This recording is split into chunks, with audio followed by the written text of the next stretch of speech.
Understanding and Navigating the Islamic Schools of Law. Welcome to episode 3 of AlJawab podcast.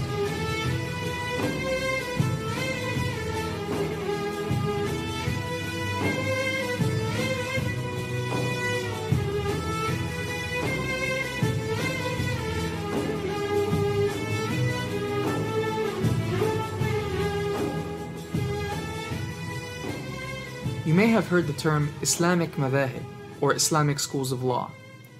You may have been in a situation where you did or refrained from doing something, and then justified that by saying that you follow a specific school of law. And you may have entered a situation where you found others searching for the school of law with the easiest opinion on a certain issue. For this episode, we want to know why these different schools exist in the first place. And does a Muslim have to subscribe to one school? And can a Muslim have the liberty to pick and choose different opinions from different schools of law? And if so, to what extent is this practice restricted? To answer these questions and more, I am joined by Professor Jonathan Brown, who serves as a professor at the Georgetown University. He's also the director of the Prince Al-Walid Ibn Talal Center for Muslim and Christian Understanding. Professor Brown, welcome, and thank you for joining AlJawab podcast. Walaikum assalam. You're welcome. Thanks for inviting me. I guess to start off, many curious Muslims start off by asking a very simple question, which is, why do these different schools of thought exist in the first place? So, I would say that they exist because from as soon as the Prophet died, Muslims had to answer questions. I mean, they didn't have anyone to answer their questions anymore, or anyone infallible. So they had to do the best they could to understand the message of the Quran and the Sunnah of the Prophet. And so, both in terms of new questions, new challenges they had, in terms of existing questions that continue to exist. So,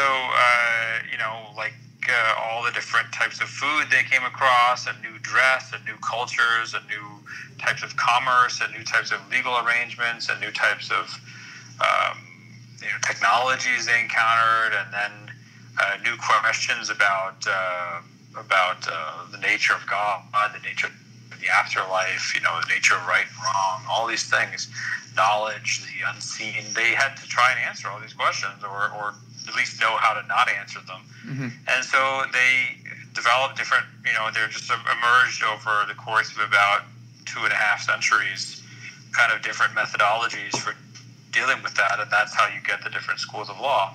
Mm-hmm. and the different schools of theology. And so they each have their own, different Muslims with different, all of them with legitimate concerns, kind of develop different techniques for trying to answer the question of what God wants from us, what's right and what's wrong.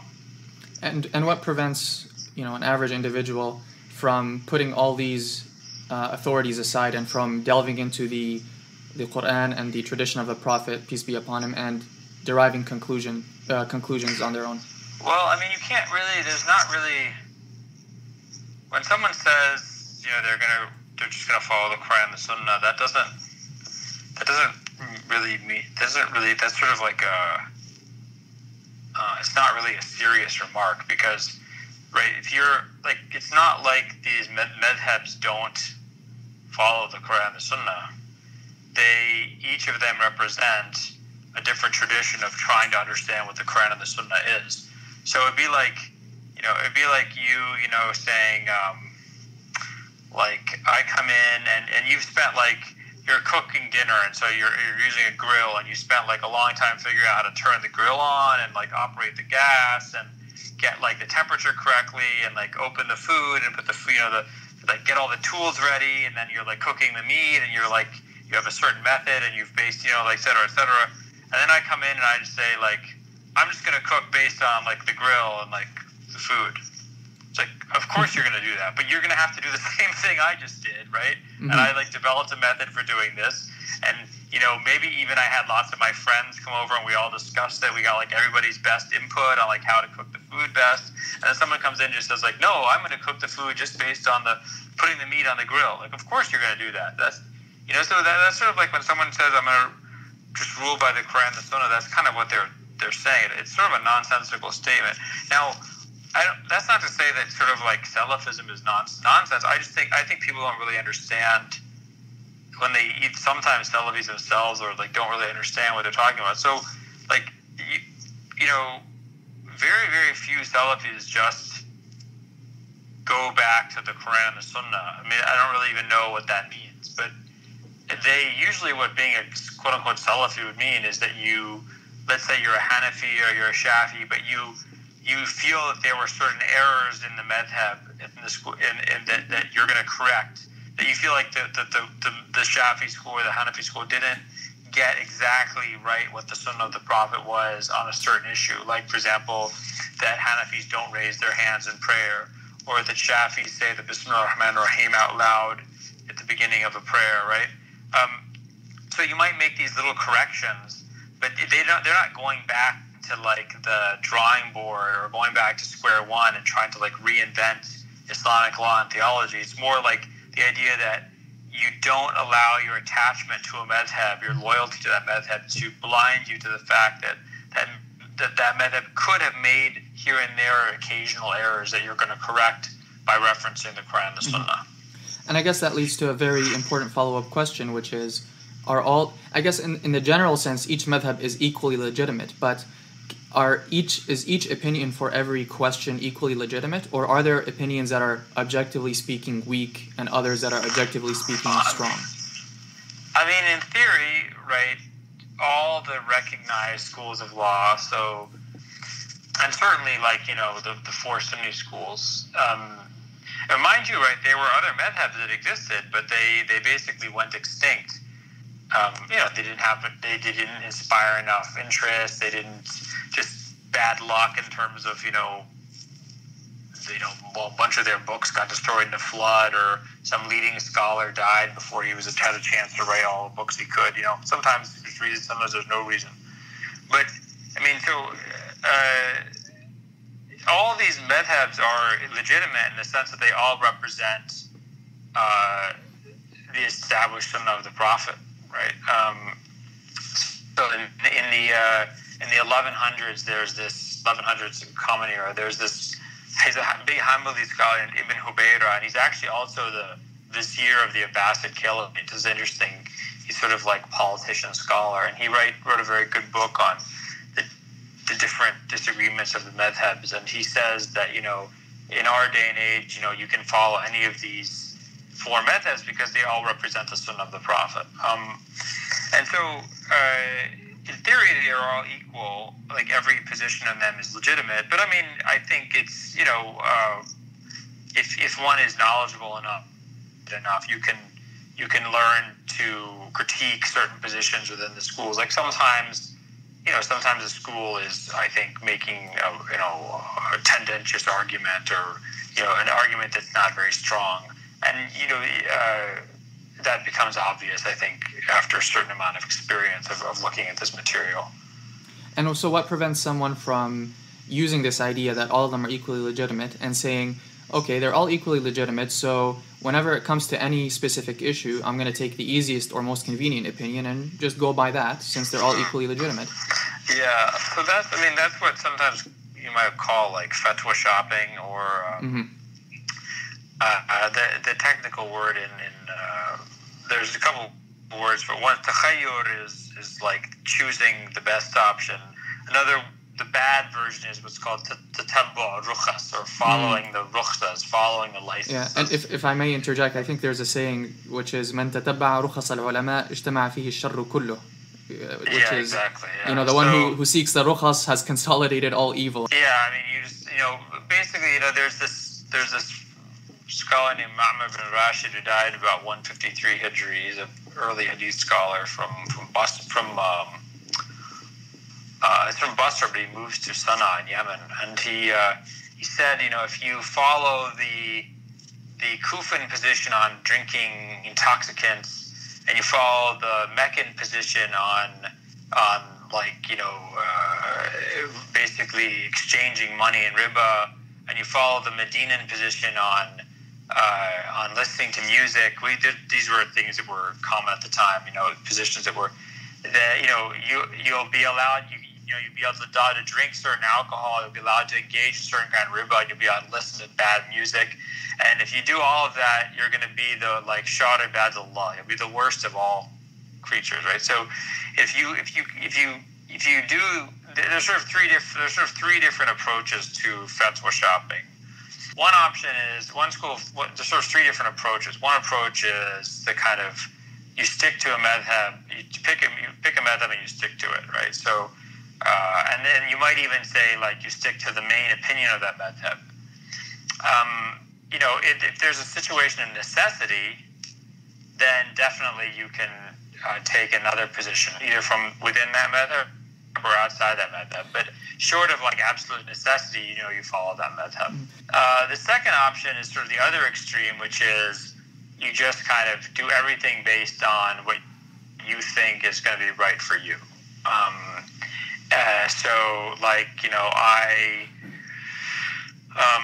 The example I like to take,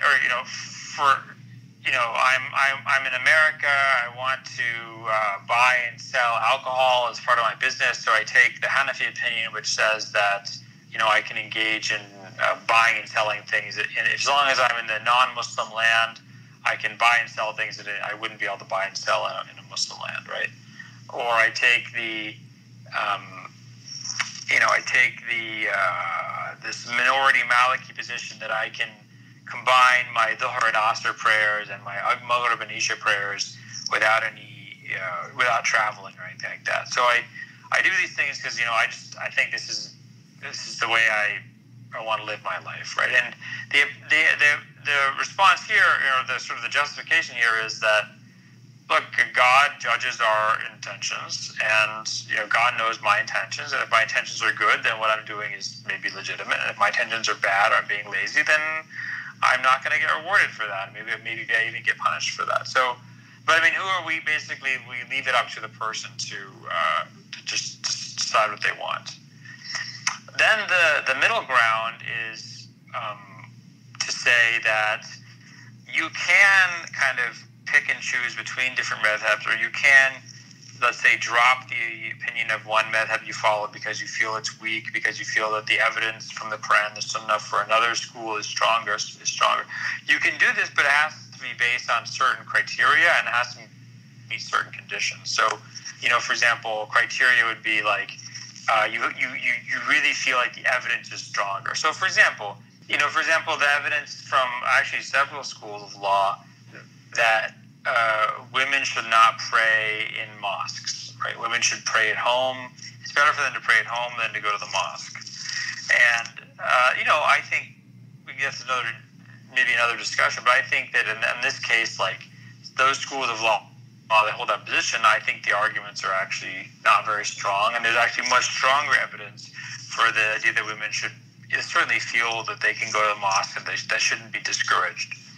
So in that case, I would change my position on that, because I feel where I've looked at the arguments that these madhabs make, and I think that some of them are making bad arguments and some of them are making good arguments.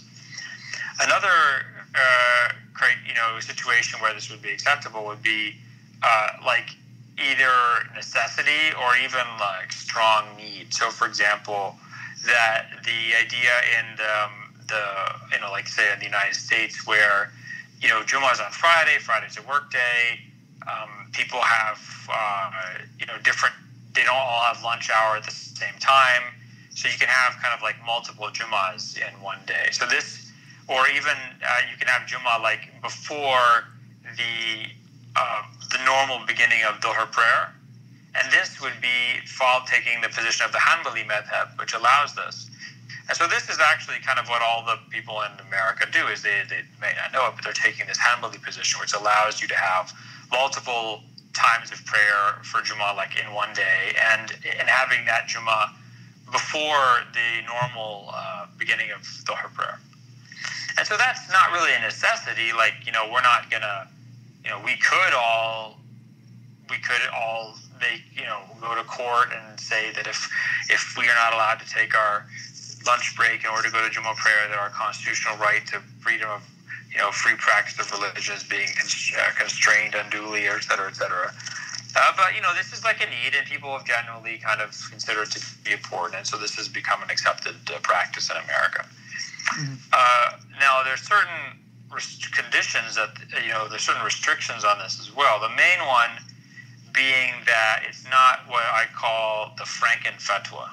So, like Frankenstein's monster? Yeah. I call it the Franken fatwa, right? So this is like you're making a Mr. Potato Head, but the Mr. Potato Head is like unacceptable in its final form. So what you're doing is that you can't take rulings on related issues, on connected issues, where the final result is something that no school of law would accept, right? So a good example of this would be, let's say I'm going into my house, my neighbor's dog comes up and licks my pants, and I say, okay, I'm going to take the Maliki ruling on this. I go into my house, will do it to pray. But you know what? That day, my hair is looking particularly good, and I really don't want to mess it up. So I'm going to take the Shafi or the Hanafi ruling on wiping your head for the wudu, and I'm just going to wipe the front part of my head so I don't mess up my hair too much. Okay. Now, what I've done, and then I go and pray. Now, what I've done is I'm doing a prayer where neither in the Hanafi or the Shafi or the Maliki school is my prayer accepted, or the Hanbali school, right? So, because according to the Malikis, I haven't wiped my full head, which I have to do with a Maliki, and according to the other schools of law, I've gotten licked by a dog, which makes my clothes virtually unclean.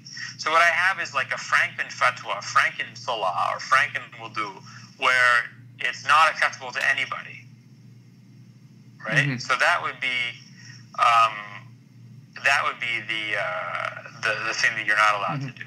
Now, this practice of, let's say, sticking to a certain madhab, and then on certain issues where you truly find another school of law has a stronger opinion that's supported to a greater extent by Islamic text, when does a person become qualified to engage in that practice? Can anyone just open up a book on comparative Islamic jurisprudence and say, I think this opinion is stronger and that one is weaker, or do you have to be of a certain level? I don't think so. I think it's, well, put it this way. I think it's good for. Look, I'm always happy anytime I meet a Muslim who's interested in this stuff, right?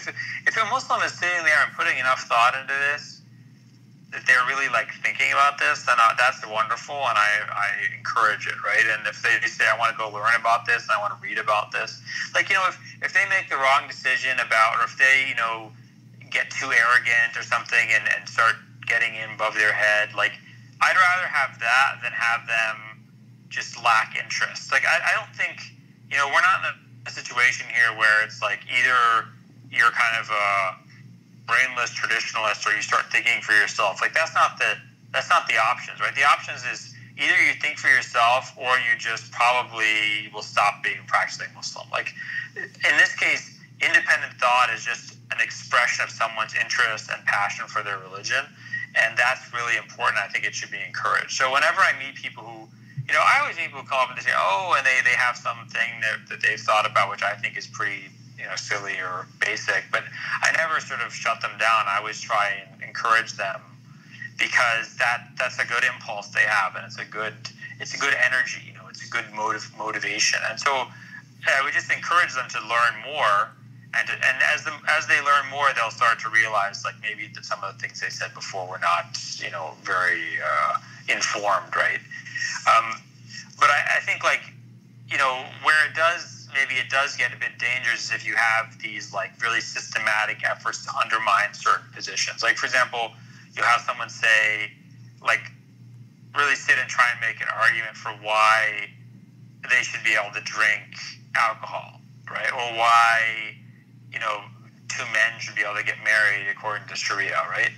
And in those cases, I think it's good to have a debate, but I don't really feel like that's what we're talking about right now. We're talking about somebody who's trying to think about different positions of different schools of law in terms of how they're going to live their daily life. In that case, I don't think there's a lot of harm in people kind of exploring this stuff. I think they should explore it by talking to qualified people, or at least reading good books, or certainly having a spirit of humility. But again, I think that in our position, Muslims in North America, like that energy and that motivation, that interest should be embraced as opposed to sort of quashed. Mm-hmm. And so then how does that compare with what we used to usually hear about, that the madhab of the Ami, or the average individual, is the madhab of his sheikh. So, your go-to imam, I guess. Whatever he tells you, that's what you take. And you shouldn't really be inquiring or looking for certain strengths and weaknesses in different opinions. I mean, I think, like that statement is certainly a very true statement. That's an established principle. But I mean, I think it assumes a couple of things. One, there's nothing wrong with trying to learn, right? So if someone's saying, I don't want to be an Ami, I don't want to be like a lay person in this sort of strict sense of the words, I want to actually learn, then there's nothing wrong with that. Like, you're not questioning, you're not challenging, you're not saying, I don't listen to anybody, but you're saying, like, I actually want to start investigating this, and I want to find sources and people who can help me do that. That's wonderful. Like, there's nothing, no one would ever, in Islamic history, I think, would ever discourage somebody who wants to learn. The second thing it assumes, and I think this is much more of our particular context, is it assumes that somebody has a sheikh. Like, I mean, a lot of people, like, for example, these, young Muslims, we theoretically young Muslims we're talking about, like, if they have a sheikh or a teacher who they feel comfortable going to and whom they respect and who they're going to listen to, then yeah, absolutely they should follow that person, right? But I think the problem is that people don't have that. Sometimes it's because the person doesn't know a scholar, they literally don't know of anybody, there's no one that they can get in contact with, or because the people they've encountered are really not that impressive. I mean, they're really just they're not able to feed, to provide nourishment for the kind of intellectual and spiritual curiosity that these young people have. So, the principle you brought up is correct, but I think that it doesn't necessarily apply all the time for, let's say, Muslims in the West, because as minorities, we don't really have the strong infrastructure that you might have in, like, another Muslim country. Mm-hmm. Well, Professor Brown, I really appreciate you making the time. Thank you very much. No problem. That's it for this week's episode. Thank you for tuning in.